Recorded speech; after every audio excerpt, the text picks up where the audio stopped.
Welcome back. As we promised, we are going to shed more light on the projects launched in Sohag and in Upper Egypt under the umbrella of a Decent Life initiative, and they were all inaugurated by President Abdel Fattah al-Sisi recently. To shed more light on this, we are very much delighted to have with us via phone Ambassador Gamal Bayoumi, former Assistant Foreign Minister. A very good morning to you, sir. Good morning, good morning. Sir, first, Happy New Year. First time to talk to you in the new year. I wish you millions of happy returns and wish you have enjoyed a Merry Christmas too.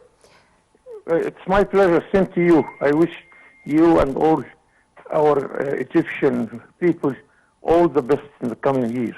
Thank you, sir. Sir, we were speaking about Decent Life initiative. Of course, we are going to speak in detail about Upper Egypt and about the projects which were inaugurated recently by the President in Sohag and in other Upper Egypt provinces. But before we go into the details, how do you see the initiative till the moment? I mean, how do you evaluate the projects launched under the umbrella of this very important and big initiative launched by the President in March 2019? It is very important and very generous because, of course, Egypt, if you follow all the reports, we are on the right track. We are developing with the possible percentage of development. Contrary to what's happening in the whole world is diminishing this year and the coming year. Yeah. Why? Because we had our problems. We have the Ukrainian war, which is affecting the energy, is affecting the food supply. Chain supply. Also, we up till now, countries like China is facing the epidemic of Corona-19. And Egypt, of course, faced this, but we were lucky because we started our economic reform since November 2019. That's why when it came to us, all these problems, we're already standing on a very good stand. So we are developing, but it's not the development, it's how to be fair and distribute the results among all the people. Because as a man who had his very good breakfast today, I would be worried about the others. Did they have the same breakfast, or at least a suitable and fair breakfast? What about schools or education and health care? What about services? And here I see that every day, if you follow the activity of the government, and on top of it, of course, the President and the Prime Minister, they are covering all these matters. And really I was attracted to one sentence the President said. He said that he is following the mass media where some people are complaining that we are building roads and we cannot eat roads. Yes, but the answer is very intelligent. If I want to go to Sohag and build a school, I have to use the roads. Yeah. That's why the first step in order to reach Upper Egypt or Sinai or the western part of Egypt is to build roads. Then upon these roads, we can bring all what we need there in order to give them the suitable health care or education or any services. Also, developing the infrastructure is not a luxury. It's part and parcel of our sustainable development process, if you agree with me on that. It's the first step for more and more development. And we have this problem there where we have been. The people, most of them are living on the western part of the River Nile, and the schools are on the eastern part, and those who are living in the west cannot go to the east easily. We need and because of this, more sir, bridges and more ways can you hear me? in order to reach our schools.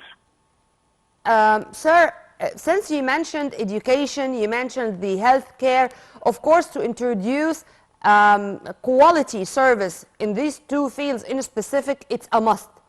But also to build the new industrial complexes, particularly in the south of Egypt and Upper Egypt. It's also something which should be on the agenda, I mean, to be of the priorities of the political leadership. And this was announced by the president in more than one occasion, last but not least, when he was inaugurating some of the projects in Sohag. Since you are coming already from a city of industry, if I may say so, to what extent do you think that of course, introducing the education and health service is a must, but also on an equal foot, introducing job opportunities and building new industrial complexes is not less important? This is a good part of our policy, that we are not talking about mammoth projects or projects being led by the government. We are talking about a project which a single man like myself can start his small carpenting projects, small mechanic, painting, whatever you need, electrician or what. Thank you for mentioning Damietta, which I call it the Japan of Egypt. In Damietta, because of the small industries, the rate of education is 100%. The rate of employment, it reaches one day more than 100%, because the Damiettian proverb, he said, I am a student at the morning and a carpenter in the afternoon. Two jobs for many people. So we have to follow this. We want to make every single citizen, especially the young generation, able to start his own project. Small project of 10 to 20 people in many areas which we really need. Same time, we need middle-sized industries and big-sized industries, and this is the role of the government and the businessman community, and we have to encourage them to feel that we appreciate what they are doing to make their life much easier to deal with the bureaucracy, which is one big problem we have to fight it, to deal with our banking system, which needs to be highly ameliorated to reach the international level, and many challenges are there. So I am really interested in watching whatever is being done nowadays, that we are covering geographically everywhere. Upper Egypt, Sinai, western part of Egypt. And technically we are pushing forward in agriculture, in industry, in services. Everywhere we are providing new projects. So this is the way in order to fight on all fronts, in order to bring our economy to better and better situation. And we are racing against time, if you permit me to say so, sir, because to lose more time, it's not an option. How do you see the pace of work? I mean, how do you see the pace of inaugurating more projects, of giving incentives to new entrepreneurs? How do you see the achievements made on the ground till the moment? We are speaking about an initiative which was launched in March 2019, and now we are about to end its fourth year. How do you see the pace of work? How do you see the way we are using time? Should we be more fast? Should we be faster? Or this is the pace of work we are able to do right now? Should we raise the bar? I mean, should we have more ambitions and dreams? Or what we are doing already is really important steps on the right path? This is very important challenge, where I always say that we are producing children faster than we are producing sandwiches to feed them. And thank God, good help us.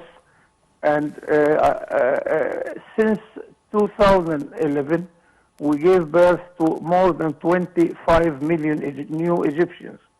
This is the double size of a country in the size of Greece, which is a big economic power. So we need to double our rate of development, even 3 times more than the rate of birth rate. In order to do that, we have to save 1/3 of our income and to spend it on investment. We need to invest 1/3 of our income. What we are really doing, according to our possibilities, that we are saving only 15% of our income. So from where we can fill this gap, two ways to fill the gap. First, to borrow, and some people are criticizing that we are borrowing. We are borrowing to establish big projects and to produce. The other way to bring development to bigger rate is to encourage investment, especially the private sector investment. Here, I think that the mass media is not doing its job, and I am quoted to say that we are encouraging investment. Have you ever seen a movie in Egypt with a good businessman? All of them are thieves, and there is the very famous movie, My Dear, We All Are Thieves. The title of the movie is like that.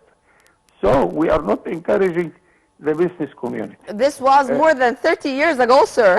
But yes, anyways, yes, as you've kindly mentioned, media has a very important role, and this is exactly what we're trying to do. And the president is really keen on each occasion when he is talking to the nation to speak that clear. And he said it even that we are that transparent and we are not hiding anything. If there are things or decisions which are going to be taken, he is going to directly speak to the nation, and the Egyptians are going to know everything about their future, knowing well that they do have a hand and they can participate, share, and build their future with their own hands. This is, I think, our political leadership vision. Yes, here I thank our leader. I thank the government because they are doing their best, and they are talking to us all the time and on the TV and in the public media. I am talking here about one of the very important columnists in the most important newspaper asking the businessmen to pay the debts of Egypt. How can they do that? Or in another column, he is talking about the businessmen who robbed our country. This is not the language I would appreciate or any businessman would like to hear. This is not the way to encourage investment. Besides this, of course, what I mentioned, that we have a very slow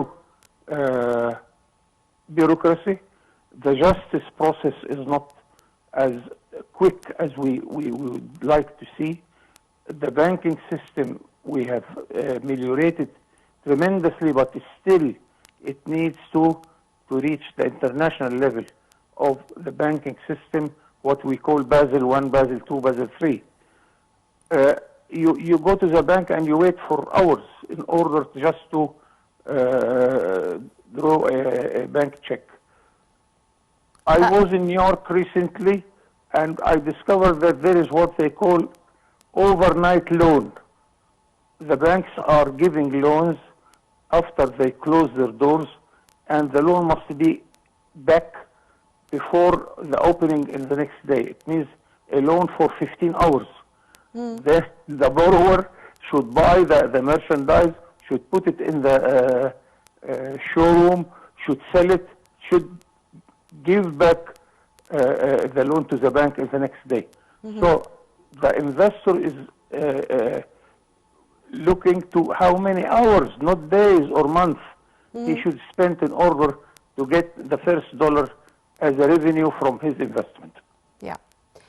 Of course, there should be roundtable discussions and amendments of many regulations. This is true, and I think that this was part of the very important economic conference which took place less than 2 months ago, and it spoke about the golden license, about ending bureaucracy. So we are on the right track. But if you permit me to return back to Decent Life initiative, as far as we know that it's going also to be implemented in some African states. How do you see the importance of implementing such initiatives in Africa? And also, how do you see that whenever it is a successful experience here in Egypt, many countries are going to follow suit, meaning that we are pioneers in many economic initiatives or fields, and this is only an example. I must tell you that I am so happy and proud whenever I drive my car on the October Bridge near Maspio to see this simple of changing the life of people from living in slums to live in a decent buildings with decent life, and this is just a sort of an example, and we are doing this everywhere in Egypt now. So we are changing the basic life of our people in the villages and the small cities, and this is really something which I think we hope that God will help us to do it, because it's really honor to us to do that. And it's our duty to our people in order to help them to live in a decent way, in a decent living places and schools and healthcare organization and so on. So I really admire this sort of effort, because it is another side of the coin. One side is development, the other is fair distribution of the results of the development, in order to make all the needy classes also feel that the country is going to the right direction and they are benefiting from all these efforts. Inshallah, this is going to be implemented, and inshallah, we are going to see more dreams coming true. You're always an added value to our screen, sir. We're very much delighted to have with us via phone His Excellency Ambassador Gamal Bayoumi, former Assistant Foreign Minister. Thank you very much for your input, sir, and have a very good day. Well, we are going to return back with more on the Online TV International, the remaining part of our breakfast show. We are going to continue with more segments. And now let's live with our colleague Dina Yunus with the Roman tombs. Of course, Egypt is a melting pot. You would find under each stone something related to a different culture. And now it's the Roman civilization, so stay tuned, and we are going to be back right after this.